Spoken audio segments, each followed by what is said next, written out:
महत्त्वाचा असल्यामुळे या संदर्भात अनेक सदस्यांना हा विषय या विषयात बोलायचं असल्यामुळे या संदर्भातली एक बैठक माझ्या दालनात आपण आयोजित करू आणि या संदर्भातली पुढची कारवाई जी करायची आहे त्यावरती निर्णय घेऊ. सगळ्यांना प्रश्न क्रमांक 2 अध्यक्ष महोदय, काय याच्यावरती अध्यक्ष महोदय, प्रश्न क्रमांक 23,553.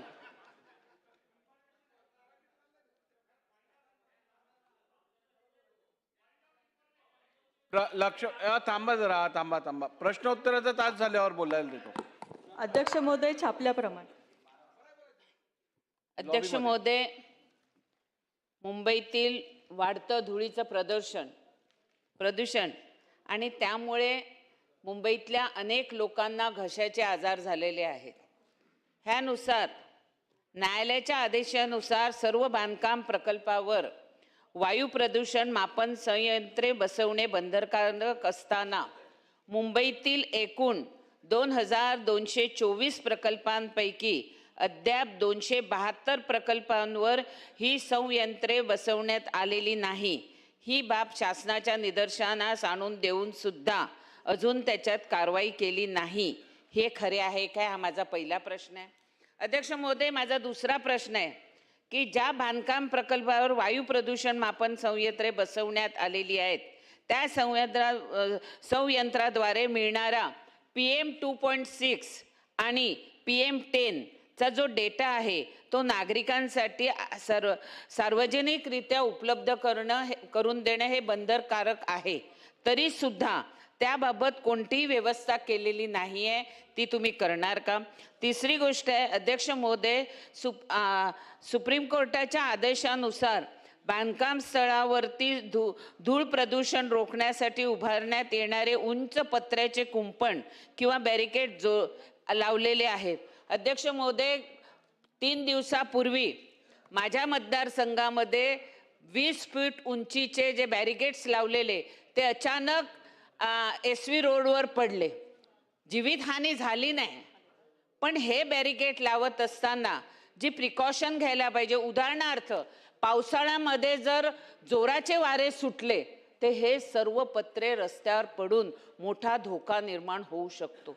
आणि ह्यासाठी माझा प्रश्न आहे की ह्यासाठी तुम्ही मुंबई महानगरपालिकेतर्फे एक सेफ्टी प्रोटोकॉल निश्चित करणार का? हा माझा तिसरा प्रश्न आहे.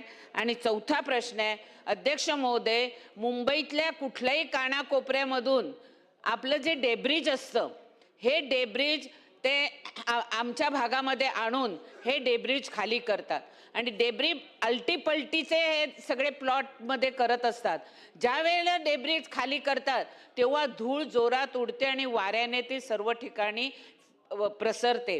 तरी ह्याबाबत आपण ज्याप्रमाणे पोलिसांना, मुंबई महानगरपालिकांना आणि RTOंना सुद्धा असे काही डंपर येतात त्याच्यावर कारवाई करणार का? आम्ही जेव्हा हायवेवरून येत असतो त्यावेळेला सुद्धा अनेक डंपर हे त्या डेब्रिज घेऊन त्याच्यावर कोणतीही नेट टाकलेली नसते, ती त्याच्यावर कारवाई करणार का? आणि चौथी गोष्ट अध्यक्ष महोदय, ज्या वेळेला बिल्डिंग डिमॉलिशन करतात त्यावेळेला वॉटर स्प्रिंकल हे करणं गरजेचं आहे आणि ते करत नाही आहेत. तर जोपर्यंत वॉटर स्प्रिंकल तिकडे लावत नाही तोपर्यंत तुम्ही परमिशन देऊ नये अशी सुद्धा मी मागणी करते. माझ्या ज्या प्रश्न आहेत त्याची उत्तरं सविस्तर द्यावी आणि कारवाई करावी अशी मंत्री महोदयांना विनंती करते.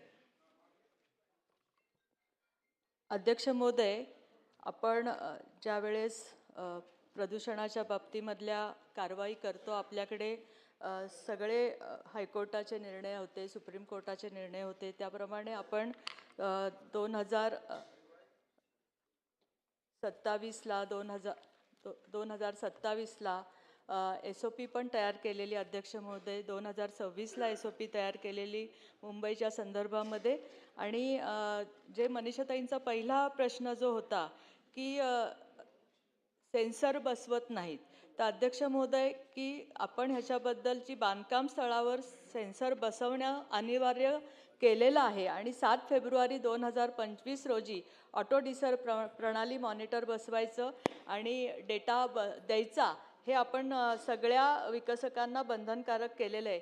अध्यक्ष महोदय, आपल्यालाही माहिती असेल की आत्ता मुंबईच्या प्रदूषणाच्या संदर्भामध्ये ज्यावेळेस 200च्या वरती 3 दिवस लागोपाठ जेव्हा प्रदूषणाची पातळी जाते त्यावेळेस आत्ता पण आपण काही बांधकामं थांबवली होती आणि जे पण आपण त्यांना नॉर्म्स दिलेले आहेत की बांधकामं करताना ज्या गोष्टी त्यांनी पाळायच्या आहेत त्या गोष्टी पाळण्याच्या शिवाय आपण त्यांना ती बांधकामं सुरू करायला आत्ता परवानगी देत नाही. अध्यक्ष महोदय, जवळजवळ आपण 1400 बांधकामांना आत्तापर्यंत ह्या स्टॉपवर्कच्या नोटीस दिलेल्या आहेत अध्यक्ष महोदय. त्याचप्रमाणे मनीषाताईंनी जे सांगितलं की डेब्रिज टाकणं किंवा कचरा जाळणं, धूळ उडणं, तर त्याच्यामध्ये डेब्रिज टाकण्यासाठीची दंड वसुली पण आपण महानगरपालिकेकडनं सुरू आहे.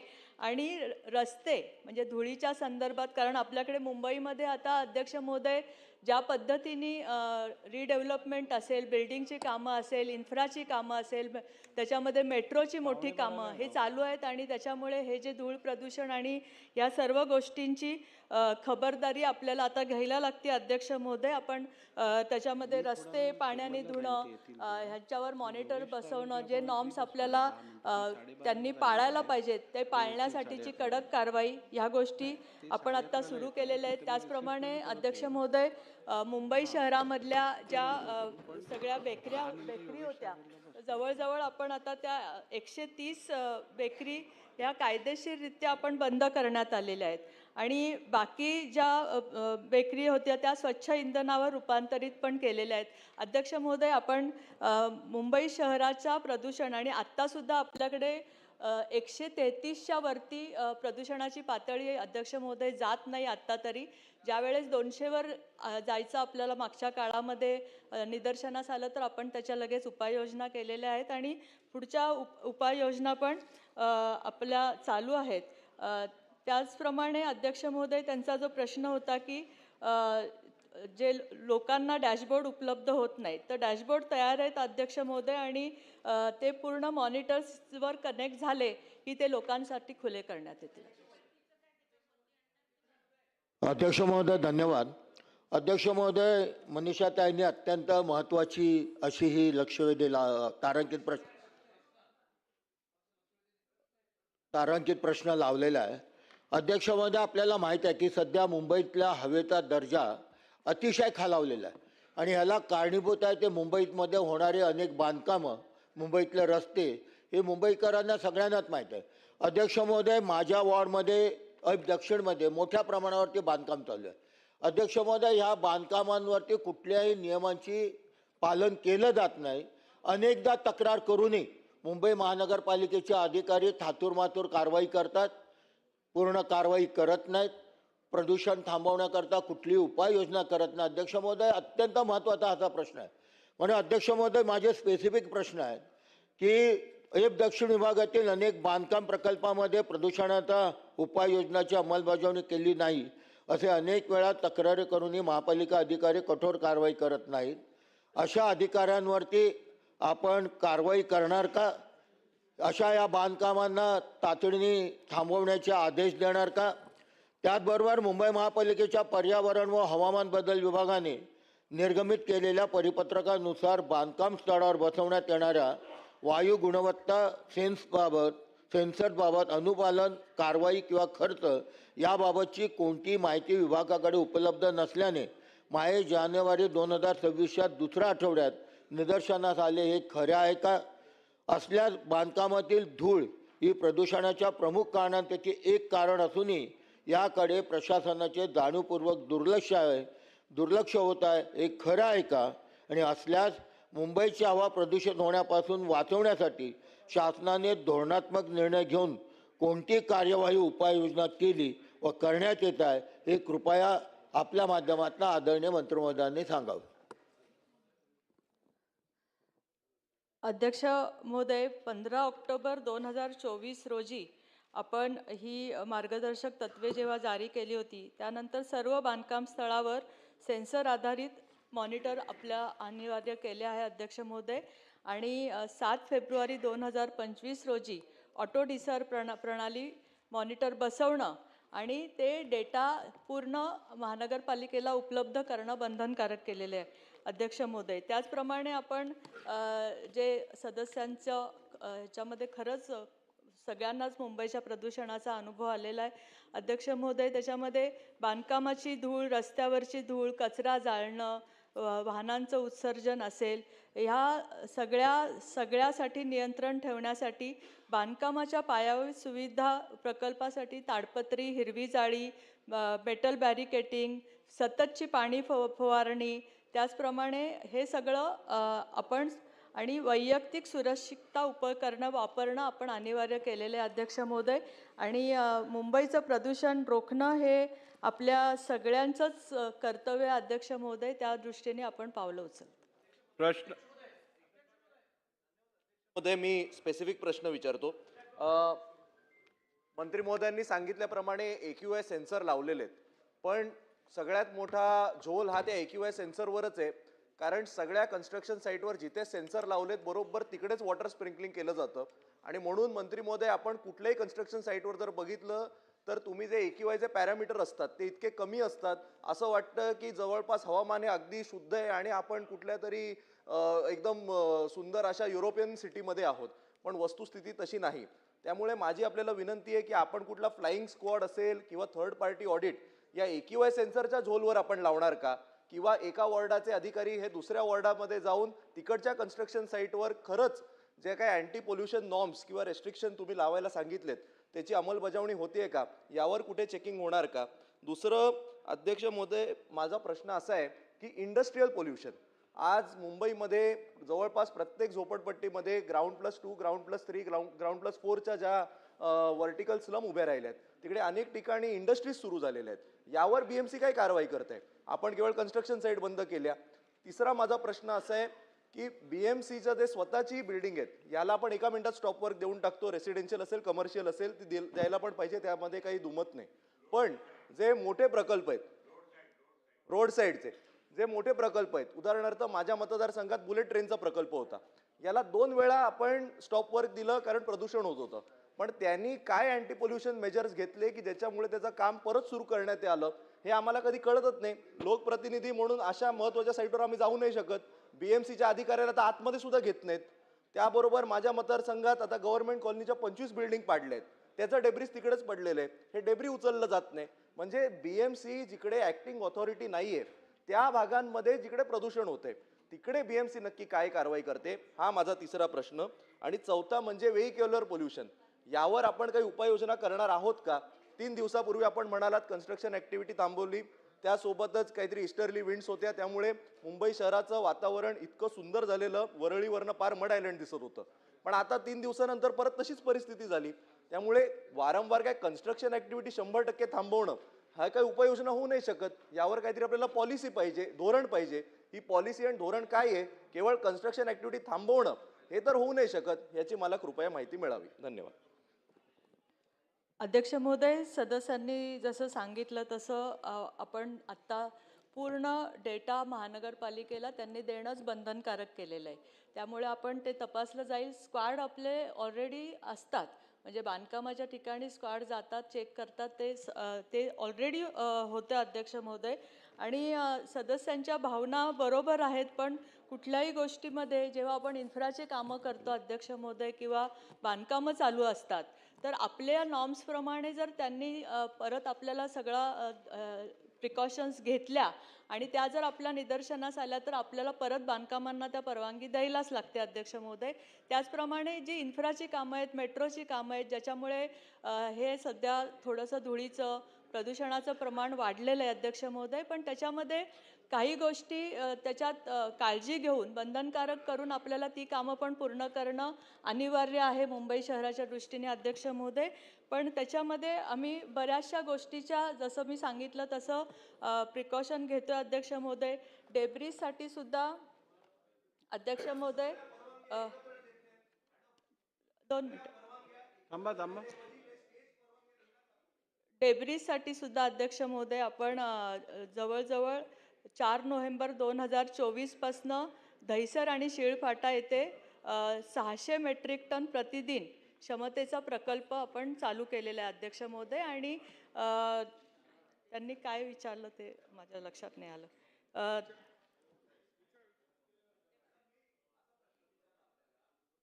सगळ्या परवानग्या आपण सर्रास देतो. सगळे वॉर्ड एकत्र स्वतंत्र त्यांच्या हिशोबाने परवानग्या देतात. आता हा प्रश्न संपूर्ण मुंबईचा झालाय. त्यामुळे पॉलिसी डिसिजन म्हणून तुम्ही काही स्टेजेस करून परवानग्या देणार का, की बाबा आत्ता अमुक अमुक एक्स नंबर ऑफ बांधकामं आत्ता सुरू आहेत, ही बांधकामं जोपर्यंत होत नाहीत तोपर्यंत आम्ही पुढची इन्फ्रास्ट्रक्चर प्रोजेक्ट किंवा पुढची बांधकामं आम्ही करणार नाही. कारण वारंवार नाही तर असंच होत राहील. आपण सगळ्याला स्टॉप वर्क देऊ आणि मग पुढे जाऊ. माझा फक्त प्रश्न असा आहे की आपलं पॉलिसीचं धोरण काय आहे.